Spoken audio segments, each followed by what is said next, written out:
Welcome. I'm Carol Laurie, host of the Health and Spirit podcast. And today we're lucky enough to have with us Shana Ekedal, CTNC. Shana is a holistic nutrition expert and transformation coach. She's an educator and a trailblazer in the area of mind, body, and spirit wellness. Her deepest purpose is to release people from the fears, doubts, and insecurities that hold them back so they can be fully present to their own creativity, access their gifts, and share them powerfully with the world.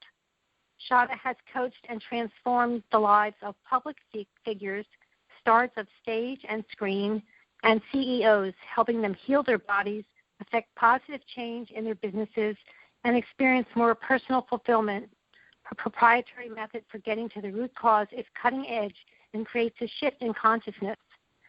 Shana holds a Bachelor of Science in Interpersonal Communication, and her formal training includes nutritional science, psychology, energetic frequency, and spirituality. She has been published in the Journal of Nonverbal Communication and is a featured contributor for Awareness magazine. She was awarded the James I. Brown Award from the Institute for Study of Intrapersonal Processes. She was a guest on the popular web series What You're Really Hungry For and has been a featured guest on many podcasts and health summits. She has given keynote addresses at colleges, corporate functions, and public events. She will be releasing her first book in 2017 and hosting an international online event, Whole Mind and Body Revolution. Welcome, Shana. Thank you. I'm so happy to be here.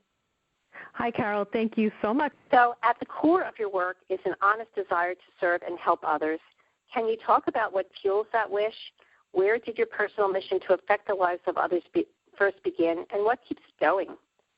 Yeah, that's a great question and one that I really enjoyed discussing. So as alluded to in what you read about me, One thing that's become increasingly important to me as a practitioner is to help people see the inroads between traditional Western medicine and other healing genres, to help them understand that healing is more than a pill in a bottle, as you just said.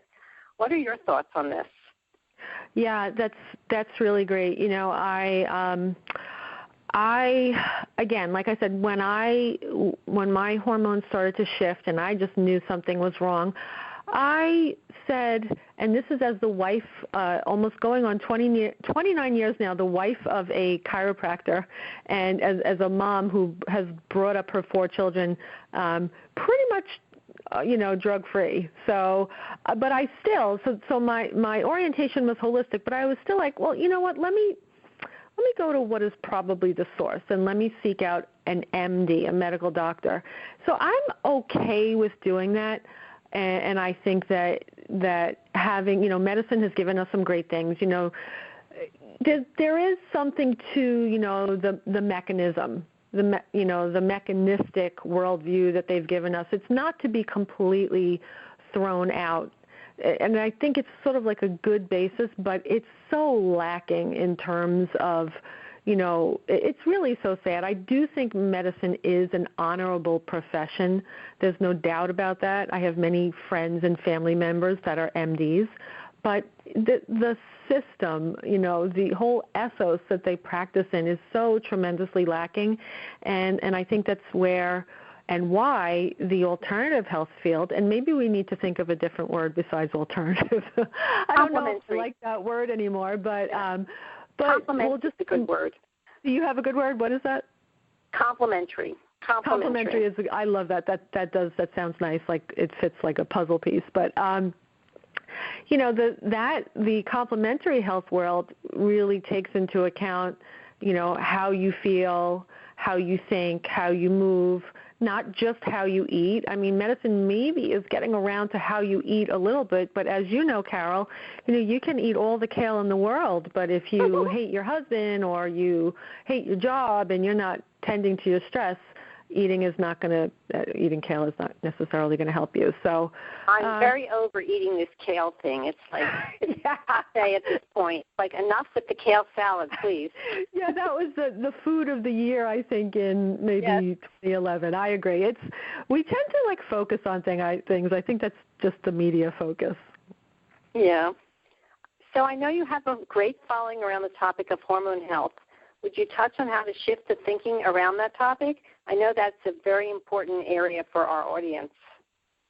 Oh, yes, absolutely. So, actually, I like to focus on perimenopause and menopause specifically, and I think that there's still a lot of, I'm not going to say fear. I'm going to say almost a little bit of shame around the topic of menopause, like women that don't, let's just put it this way. I share freely that I went into menopause. I was about 46 and a half, maybe turning 47. And that's on the young side, but it's not abnormal by any means. Right. I know several of my peers are about the same. But, there's such a wide variation in experience. But I think because society is fueled by media who basically is in love with the younger woman, the fit women, the Fitspo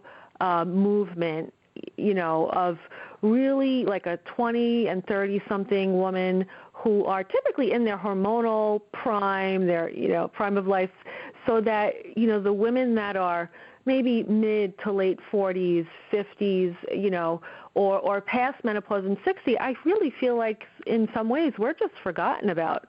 I would say even in, I don't see a lot of hip blogs or whatever speaking about menopause. It's always about, women, younger women, and that's well and fine because younger women need help as well. They have the issues of the unfortunate issues of PCOS, some of them, and, abnormal periods. So that's just not my focus. My focus is perimenopause and how to move into menopause, with grace and your wits and your waistline intact.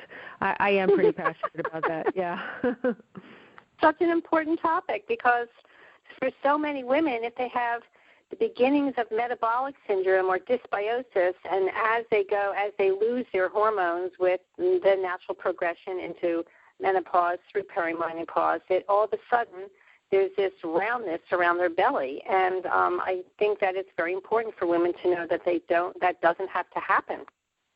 Oh, I totally agree, and I've really thrown myself into making sure that, I really shore up my health around this time. I'm just, like I said, newly into menopause, about, a year and a half, and, I'm just making sure that I'm working on my gut health, I'm working on my stress management, I am making sure that I get enough sleep. I mean, these things, they tend to elude women because, just say that late 40s, early 50s, most women have reached, not all, but most women have reached like a pinnacle of their career, or, their children are fairly self-sufficient, and then they have a lot of socialization, and that socialization revolves around rich food and lots of drink, and it's just at the time in women's lives where they really need to take stock. And I'm not a killjoy. I'm not saying not to have your cocktail or your glass of wine. I personally don't indulge too often because that's what works best for me, but it's different for everyone. But I think it's a time where we just need to become more mindful and not less mindful. And it's work. There's no, it's not necessarily easy. I don't buy into, I will admit I do say this a little bit disparagingly, but I don't necessarily buy into the mommy blogs that say, you can do it. Think positive. There's it's a little bit more effortful, but that's okay because we're worth it. Absolutely. That's such an important topic, that we are worth it. Absolutely. Let's talk about the future. What are you working on that you feel is most important to your community and to the world at large? Right. So what I am working on is getting more women to realize the importance of testing their hormones and their self-care. And I feel like you really can't track and measure and change what you can observe. And I know that a test is not everything. A test is not going to cure you. And whereas taking the test is, ooh, excitement, how can I test my hormones? Should I do blood, saliva, urine? Women get excited about the possibility of taking a test, but it's really what you do after the test. And right. it's the effort that you put in and day out, and it's the focus also on joy. So I'm going to say starting with testing your hormones, because testing, I think it's called the Hawthorne effect. It's what you can see, can motivate you and inspire you. And for a lot of women, like I said, I'm not like, oh, get this test and you're going to be better, but that's a great starting point. Some women, including myself, just need to see objective data. And it can be very motivating, and it can be, just a chance for women to just a launching off point. Let's change your life, because the great thing about hormone testing is that you can repeat it in 6 months to see whether your interventions are working. So I'm just working on my messaging and getting that out and really doing as many Dutch tests as I can. I think that, coming in with having symptoms and doing a test for baseline, and then taking charge and getting empowered about your health, and then in 6 or 8 months retesting and seeing how all your efforts, first you feel better on so many levels, and then you get this retest and you can see that you've made huge progress and it does work, and it was worth the effort. I think it's a great perspective and really important for women. Oh, thank you. Yeah, I totally agree with you. Mm-hmm. Let me ask you one last question before we end. If you could change one thing or one idea in the world right now about how we live our lives, what would that be? Oh, I love this question. Okay. And right off the top of my head, I can tell you this, that women are not broken, and that you can own your health and you can own your hormones, and you can take responsibility. And yes, you can engage the services of a practitioner, but you should look at it as a healing partnership. You're not broken, and you don't need fixing. You may need accountability, you may need compassionate help, but you don't need fixing. You just need compassionate help and the right type of help. Yes, I think that's really important, and it's okay to need the expertise of another person to help you on your healing journey, but that doesn't mean you have to give up any part of your empowerment in that healing relationship. I agree. I had a client get back to me today. She said, well, my doctor did all the tests I requested, but getting the evaluation and getting the explanation back, she says, was horrible. She goes, it was like pulling teeth. And I said, that's almost criminal. I said, you stand your ground. I said, be kind, but be very resolute, and you just get what you need. But yeah, so I agree with that, Carol. It's a beautiful way to end, Shana. Thank you so much. And could you tell everyone how they can find you on the internet and about your book and everything? Absolutely. My web address is my full name, which is Shana, Shana, and my last name is Ekedal, which is EKE, D as in David, AL.com. So that's my home base. I have a number of online programs that are there on my website, one called the Frequency Cleanse, which is a 30-day program. I also have a group called the Frequency Family. So we get together once a month by teleconference, and we talk about a lot of this stuff. So for people that maybe in their life don't have people to talk about their emotions and talk about, their mental self and even their spiritual self, because for some people, we're just kind of waking up to those aspects of self. And so it's a really safe place and community to kind of come together and talk about our vulnerable selves and be supported in that and be loved through that. So you can find me there. And my book, it's not yet titled, but like I said, it is a transformational journey. So it is a story based on some of the transformations that I've been through, some of the deepest, darkest secrets that I'm sharing for the first time with people about how I discovered my method, how I work with people, and how you can open up your life to better energy, to more abundance, to better wellness. And believe me that all of this goes hand in hand, really.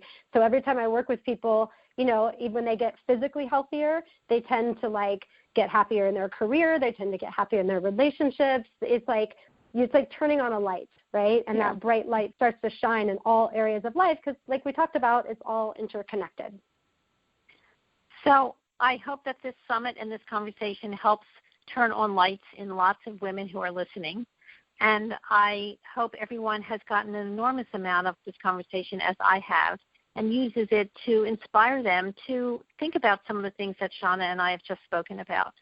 I wish everybody a really good day. Stay tuned for more in the summit. This is Carol Laurie signing off for now. More later.